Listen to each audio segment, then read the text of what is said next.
everybody. Welcome to the online class of Mowloibajar Government College. I hope that all of you are doing well. As it is my first class with you, let me introduce myself. I am Konika Roy, lecturer, Department of English. In our present class, we will discuss an important topic from your syllabus of English second paper, and the topic is transformation of sentences. প্রিয় শিক্ষার্থীরা, তোমাদের পূর্ববর্তী ক্লাসগুলোতে তোমাদের syllabus সম্পর্কে একটা ভালো ধারণা দেওয়া হয়ে গেছে এবং তোমরা জানো যে তোমাদের সিলেবাসে ইংরেজি প্রথম পত্র এবং দ্বিতীয় পত্র দুইটাই ইনক্লুডেড আছে। তো আমরা আজকে দ্বিতীয় পত্রের যে গ্রামাটিক্যাল বিষয়গুলো আছে তার মধ্য থেকে ট্রান্সফরমেশন অফ সেন্টেন্স সম্পর্কে একটু আইডিয়া নেব। আজকে যেহেতু আমাদের প্রথম ক্লাস, তো আমাদের ক্লাসটার মূল বিষয় হবে যে ট্রান্সফরমেশন অফ সেন্টেন্স সম্পর্কে প্রাথমিক ধারণা। তো যেহেতু ট্রান্সফরমেশন অফ সেন্টেন্স কি সেটা আমাদেরকে সবার আগে জানতে হবে, তাহলে আমরা প্রথমেই দেখি যে what do we mean by transformation of sentence. আমার ধারণা আছে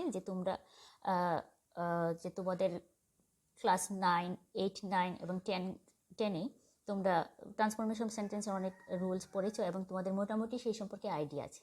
কিন্তু যেহেতু আমাদের প্রথম ক্লাস, তো আমরা প্রথমেই ট্রান্সফরমেশন অফ সেন্টেন্স সম্পর্কে একটু ধারণা নিয়ে নিই। So what is transformation of sentences? Let us see. Transformation is a system of interchanging the form or pattern of a sentence without changing its original meaning. তবে transformation আমরা কি বলি? বাক্যের রূপান্তর। বাক্যের রূপান্তর হচ্ছে কিন্তু অর্থের কোনো পরিবর্তন না ঘটিয়ে হচ্ছে। তাহলে আমরা এক বাক্যে কি বলতে পারি? যে বাক্যের অর্থের কোনো পরিবর্তন না ঘটিয়ে যদি এক রূপ থেকে আমরা অন্য রূপে পরিবর্তন করি, সেই পদ্ধতিকে আমরা ট্রান্সফরমেশন অফ সেন্টেন্স বলতে পারি। ইট এনকম্পাসেস ট্রান্সফরমেশন যেহেতু বিভিন্ন ধরনের হতে পারে। তো এখানে আমরা যে জিনিসগুলো তোমাদের সিলেবাসের মধ্যে আছে, ট্রান্সফরমেশন অফ সেন্টেন্সের যে বিষয়গুলো আছে সেটা হচ্ছে গিয়ে changing of sentences pattern according to function. বাক্যের পরিবর্তন, যেটা হচ্ছে গিয়ে যে ঘটনা কাজ অনুযায়ী অথবা মিনিং অনুযায়ী যে বাক্য আছে সেই বাক্যগুলোর যে পরিবর্তন, সেটা চেঞ্জিং ডিগ্রিজ। আমরা জানি যে ডিগ্রির পজিটিভ, কম্পারেটিভ, সুপারলেটিভ ডিগ্রি আছে। সেই ডিগ্রির যে পরিবর্তন, changing of degrees. Changing voices, তোমরা সবাই জানো ভয়েস চেঞ্জ নিয়ে তোমাদের ক্লাস অলরেডি শুরু হয়ে গেছে। আর তারপর হচ্ছে গিয়ে changing of sentences pattern according to structure, simple, complex and compound. এই চারটা বিষয় আসলে তোমাদের সিলেবাসে ইনক্লুডেড আছে। তো আমরা আজকে আমাদের ফোকাসিং পয়েন্ট হবে, our focusing point will be the changing of sentence pattern according to function. আমরা সেন্টেন্সের প্যাটার্ন চেঞ্জিংয়ের যে অ্যাকর্ডিং টু ফাংশন আর অ্যাকর্ডিং টু স্ট্রাকচার, সেটার উপরে ক্লাস নেওয়ার পূর্বে আমাদেরকে সেন্টেন্স সম্পর্কে কিছু ধারণা থাকতে হবে এবং একই সাথে বাক্যের যে কি আছে, বিভিন্ন প্রকার আছে, সেই বাক্যের বিভিন্ন রূপ আছে, সেই রূপ সম্পর্কে আমরা আজকে আমাদের প্রাথমিক ধারণাটা নিব। তো প্রথমেই আমাদেরকে জানতে হবে what is sentence. I know that all of you know the definition of sentence. তারপরও আমরা একটু দেখি যে সেন্টেন্স যে কাজ এবং ঘটনা অনুযায়ী বিভিন্ন হয়, কেন হয়ে থাকে। তাহলে প্রথমে আমরা দেখি যে what is sentence. Sentence is a grammatical unit of words that is complete in itself, conveying an individual statement, question, exclamations, request or command. তাহলে সেন্টেন্সকে আমরা কি বলতে পারি? বাক্যের সম্পর্কে তোমাদের ভালোভাবে ধারণা আছে যে বাক্য হচ্ছে গিয়ে কতগুলো শব্দের সমষ্টি, যা কি করে মনের ভাবকে সম্পূর্ণরূপে প্রকাশ করে। তো এটা কি হতে পারে, এবং এটা অবশ্যই গ্রামাটিক্যালি কারেক্ট হতে হবে, এটা অবশ্যই যে ব্যাকরণের রীতি মেনে হতে হবে, এবং এটা যে কোনো ধরনের স্টেটমেন্ট হতে পারে, যে কোনো ধরনের বিবৃতি হতে পারে, প্রশ্ন হতে পারে, তারপর বিস্ময়সূচক কোনো কিছু হতে পারে, অনুরোধ হতে পারে, নির্দেশ হতে পারে, বিভিন্ন ধরনের বাক্য হয়ে থাকে। তো এইটা হচ্ছে গিয়ে আমরা প্রথম যে ডেফিনিশনটা দেখলাম সেটা আসলে বাক্যের যে কাজ বোঝায় অথবা অর্থগত দিক সেই দিকটাকে প্রাধান্য দিচ্ছে। পরবর্তী যে সংজ্ঞার যে একটা বৈশিষ্ট্য আমরা নিচে লিখেছি সেটা একটু খেয়াল করো। সেখানে আমরা কি বলেছি? A sentence is generally consisting of a main clause and sometimes one or more subordinate clauses. এইখানে আমরা বাক্যের যে আরেকটা রূপ দেখালাম, আরেকটা সংজ্ঞার নির্দেশ করলাম, সেখানে কিন্তু বলা হয়েছে যে সেন্টেন্সে কি থাকতে হবে? অবশ্যই একটা মেইন ক্লজ থাকতে হবে এবং এক থেকে বেশি, দুই বা ততোধিক সাবঅর্ডিনেট ক্লজ থাকতে হবে। এটা আসলে this is actually indicating the definition of sentence according to structure. এটা হচ্ছে কি গঠন অনুযায়ী যে বাক্যের বর্ণনা সেটাকে নির্দেশ করছে।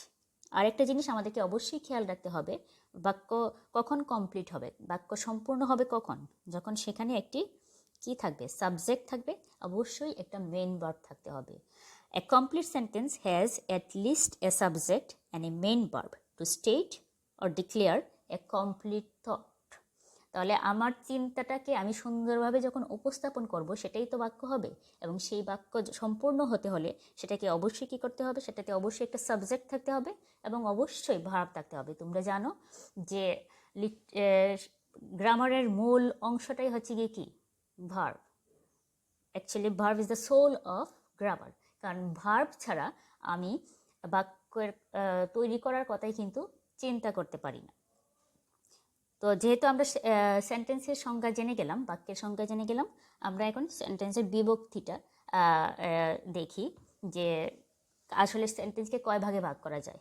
তাহলে আমরা জানি কি সেন্টেন্সকে আমরা কাজ এবং ঘটন অনুযায়ী দুই ভাগে ভাগ করব। একটা হচ্ছে গিয়ে according to function and the other one is according to structure. So sentence at first is divided into two types: sentence according to function and sentence according to structure. এর পরবর্তীতে আমরা দেখব যে স্ট্রাকচার অনুযায়ী ফাংশন অনুযায়ী আমরা সেন্টেন্সকে কয় ভাগে ভাগ করছি। তোমাদের বেসিক ধারণা আছে তাহলে আমরা দেখি যে সেন্টেন্সকে আমরা অ্যাকর্ডিং টু ফাংশন আর কাজ অনুসারে কয় ভাগে ভাগ করেছি। আমরা সেটা তোমাদের সবারই এই সম্পর্কে আইডিয়া আছে। তো আমরা জানি যে কাজ অনুযায়ী অথবা অর্থ অনুযায়ী বাক্যকে আমরা 5 ভাগে ভাগ করি। কি কি? Assertive, interrogative, imperative, optative and exclamatory. These are the 5 types of sentence according to function. Our structure অনুযায়ী according to structure we divide sentences according into 3 types: simple, complex and compound. তাহলে গঠন অনুযায়ী আমরা বাক্যকে 3 ভাগে ভাগ করি: সিম্পল, সরল বাক্য, জটিল বাক্য এবং যৌগিক বাক্য। তো এটা হচ্ছে কি আমাদের সেন্টেন্সের বেসিক একটা ধারণা। তো আমাদের ক্লাসটা ট্রান্সফরমেশন অফ সেন্টেন্সের যে রুলসগুলো আমরা আমাদের পরবর্তী ক্লাসগুলোতে দেখব, সেটা প্রথম আমরা শুরু করব transformation of sentence according to function. তো সেই জন্য আমরা আজকের ক্লাসে ফাংশন অনুযায়ী যে 5 প্রকার সেন্টেন্স আছে সেইটা সম্পর্কে একটা বেসিক ধারণা নেব। তারপরে আমরা আমাদের ক্লাসটা কন্টিনিউ করব রুলসের উপরে। তো রুলস, তো তার আগে ক্লাসটা আমরা যেহেতু আমি বলেছি যে আমাদের ক্লাসটা ফোকাস করবে যে transformation of sentence according to function, সেই জন্য আমরা ফাংশন অনুযায়ী যে সেন্টেন্সকে 5 ভাগে ভাগ করেছি সেইটা সম্পর্কে একটা ধারণা নিয়ে নিই। তাহলে প্রথম সেন্টেন্সটাই হচ্ছে কি অ্যাসার্টিভ সেন্টেন্স, তোমরা সবাই জানো। তো অ্যাসার্টিভ সেন্টেন্স অথবা ডিক্লারেটিভ সেন্টেন্স আমরা সেটাকে বলতে পারি। তো অ্যাসার্টিভ সেন্টেন্সের সংজ্ঞা এখানে কি বলা হয়েছে দেখো একটু। An or declarative sentence declares or asserts a statement, feeling, opinion, incidents, event, or anything. তাহলে অ্যাসার্টিভ আর ডিক্লারেটিভ বর্ণনামূলক বাক্য আমরা বলতে পারি সেটাকে। তাহলে বর্ণনামূলক বাক্য হচ্ছে কি ওই ধরনের বাক্য যেখানে আমরা কি করি, আমরা কোনো বক্তব্য, আমাদের যে ইচ্ছা, আকাঙ্ক্ষা, কোনো ধরনের মতামত, যে কোনো ধরনের ঘটনার বর্ণনা এইগুলো প্রকাশ করে থাকি। এইগুলো দিয়েই, যে বাক্যগুলো দিয়ে আমরা এই বিবৃতি প্রদান করি আমরা বলতে পারি, বা তথ্য, কোনো বক্তব্য বা তথ্য প্রকাশ করি, সেই বাক্যকে আমরা অ্যাসার্টিভ or declarative sentence বলি। and assertive sentence ends with a period or full stop। তো assertive sentence আমরা জানি সবসময় ফুল স্টপ দিয়েই কি হয়, শেষ হয়। ফুল স্টপ এর আরেকটা নাম আছে, সেটাকে আমরা বলি পিরিয়ড। তো এখানে আমরা একটা এক্সাম্পল দিলাম, knowledge is power, every one of you know that.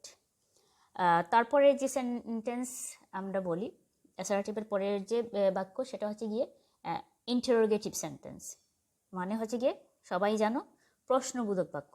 তো প্রশ্নবোধক বাক্য এমনিতে প্রশ্নবোধক, তার মানে কি সেখানে প্রশ্ন করা হবে। তাহলে ইন্টারোগেটিভ সেন্টেন্স হচ্ছে কোন ধরনের সেন্টেন্স? অ্যান্ড ইন্টারোগেটিভ সেন্টেন্স আর those sentence or an interrogative sentence, এখানে আমরা যেটা লেখা আছে সেটা একটু দেখি। An interrogative sentence asks a direct question and is punctuated at the end with a question mark। তো প্রশ্নবোধক বাক্যে অবশ্যই প্রশ্ন করা হবে, এবং প্রশ্নবোধক বাক্যটাকে আমরা অবশ্যই চিহ্নিত করব কি দিয়ে? একটা প্রশ্নবোধক চিহ্ন দিয়ে। এক্সাম্পল এখানে আমরা একটা দিয়েছি, where do you live. Third one, যেটা আমরা বলবো তৃতীয় ধরনের বাক্য, যেটাকে আমরা বলি ইম্পারেটিভ সেন্টেন্স, বাংলাতে বলতে পারি আজ্ঞাসূচক বাক্য। তো ইম্পারেটিভ সেন্টেন্স দিয়ে আমরা কি করি আমরা একটু দেখি। An imperative sentence is used to issue a command or instruction, make a request or offer advice. তাহলে এটা হচ্ছে গিয়ে সেই ধরনের বাক্য, ইম্পারেটিভ সেন্টেন্স হচ্ছে সেই ধরনের বাক্য যার দ্বারা আমরা কোনো আদেশ, উপদেশ বা অনুরোধ কি করি, ব্যক্ত করি। এই ধরনের সেন্টেন্সে সাধারণত সেকেন্ড পার্সন যেটা সেটা উজ্জ্ব থাকে। যেমন যে সেকেন্ড পার্সন নিউ, যেমন আমি তোমাকে আদেশ দিচ্ছি কিন্তু আমি তোমার ইউটা ব্যবহার করছি না, সেটা তোমরা সবাই জানো। যেমন এক্সাম্পল আমরা এখানে দেখলাম, নেভার টেল এ লাই। সো অ্যাসার্টিভ, ইন্টারোগেটিভ এবং ইম্পারেটিভ সেন্টেন্স সম্পর্কে আমরা ধারণা পেলাম। এখন বাকি হচ্ছে গিয়ে অপটেটিভ সেন্টেন্স। অপটেটিভ সেন্টেন্স হচ্ছে গিয়ে ইচ্ছাসূচক বাক্য। এর দ্বারা আমরা কি এক্সপ্রেস করি, হোয়াট ডু উই এক্সপ্রেস? তো optative sentence, let us see. An optative sentence expresses an ardent wish, prayer or desire। optative sentence দিয়ে আমরা আমাদের মনের যে গভীর বা কামনা, আমাদের যে ইচ্ছা, আকাঙ্ক্ষা আছে, কাউকে উইশ করা আমরা বলতে পারি, সেইগুলোকে আমরা কি করি, প্রকাশ করি। এবং এগুলোর শুরুতে আমরা সাধারণত মে ব্যবহার করি।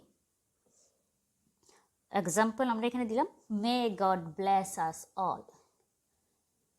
এবং লাস্ট যে সেন্টেন্সটা আছে সেটা হচ্ছে গিয়ে কি, এক্সক্লেমেটরি সেন্টেন্স। এক্সক্লেমেটরি সেন্টেন্সের যে তোমরা সবাই জানো বাংলাতে বলে বিস্ময়সূচক অথবা আবেগসূচক বাক্য।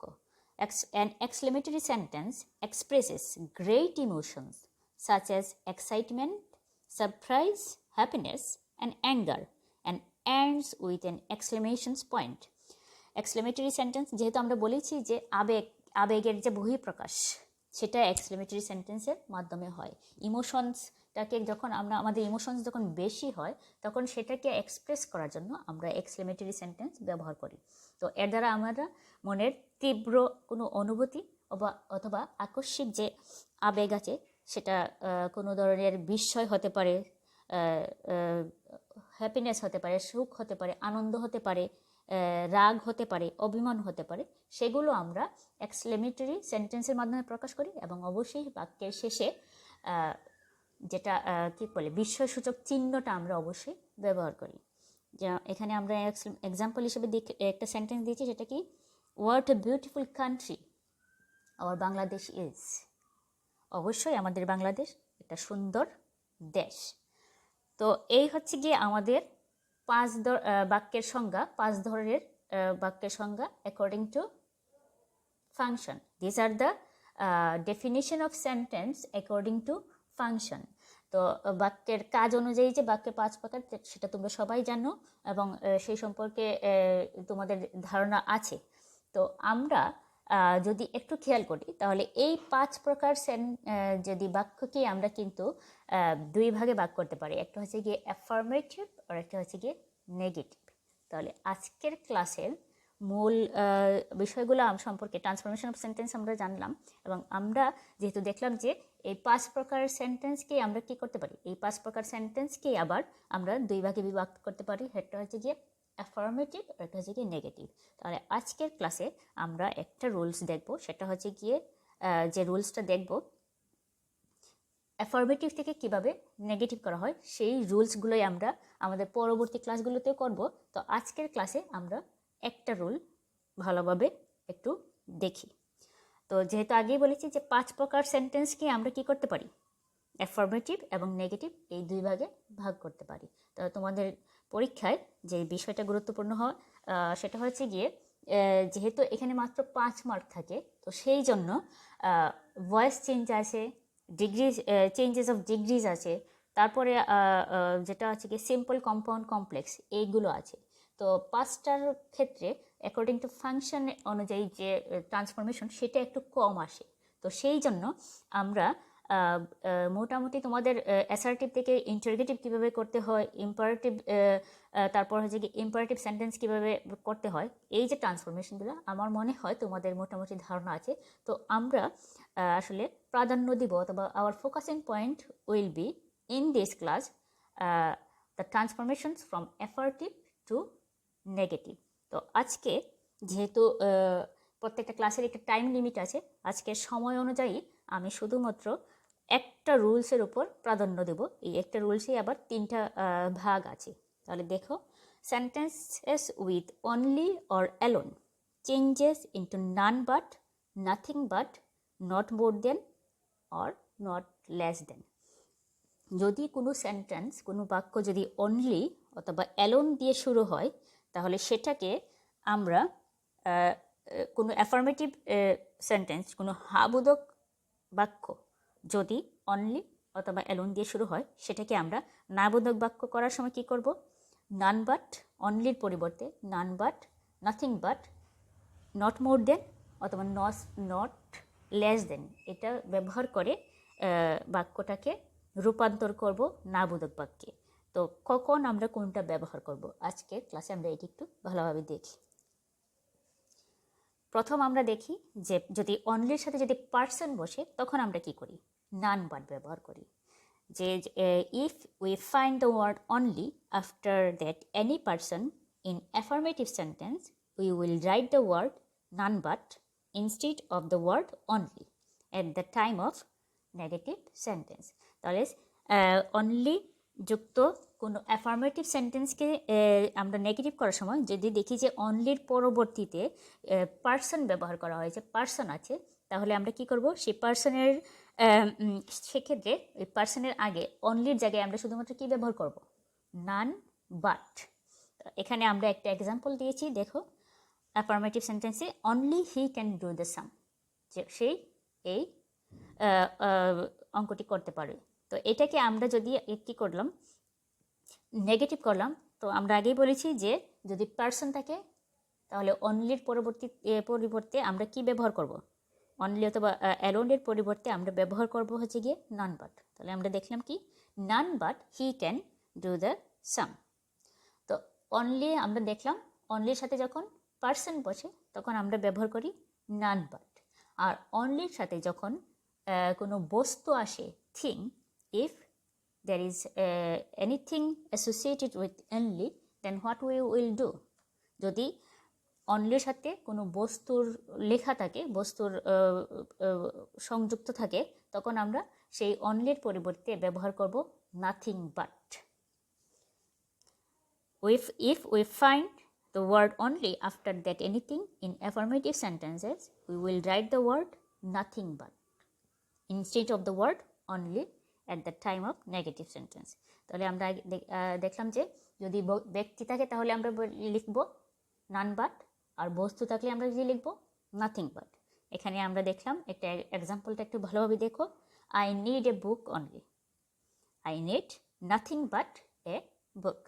তাহলে আমরা বাক্যের যে অংশটা পরিবর্তন করছি সেটা হচ্ছে শুধুমাত্র অনলির জায়গায় নান বাট অথবা নাথিং বাট বসিয়ে কিন্তু আমরা একটা পজিটিভ অ্যাফার্মেটিভ সেন্টেন্সকে আমরা নেগেটিভ সেন্টেন্সে রূপান্তর করেছি। এখন অনলির সাথে কোনো ব্যক্তি থাকলো না, বস্তু থাকলো না, যদি কোনো সংখ্যা থাকে অথবা বয়স উল্লেখ করা থাকে তখন আমরা কি করব? তখন আমরা অনলির পরে নট মোর দেন অথবা নট লেস দেন এটা যোগ করলেই কিন্তু আমাদের বাক্য অ্যাফার্মেটিভ থেকে নেগেটিভে রূপান্তর হয়ে যাবে।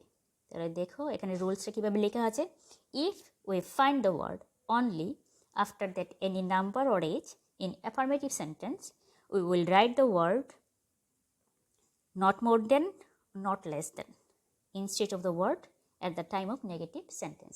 তাহলে আমরা যদি কোনো অ্যাফার্মেটিভ সেন্টেন্সে অনলির পরবর্তীতে কোনো সংখ্যা দেখি এবং সেটাকে যদি আমি কনভার্ট করতে চাই নেগেটিভে, তখন আমাকে কি করতে হবে, সেই নাম্বারের আগে নট মোর দেন অথবা নট লেস দেন অনলির পরিবর্তে ব্যবহার করলেই কিন্তু আমার বাক্য নেগেটিভ হয়ে যাবে। এক্সাম্পল দেখো, Mitu is only 16 years old.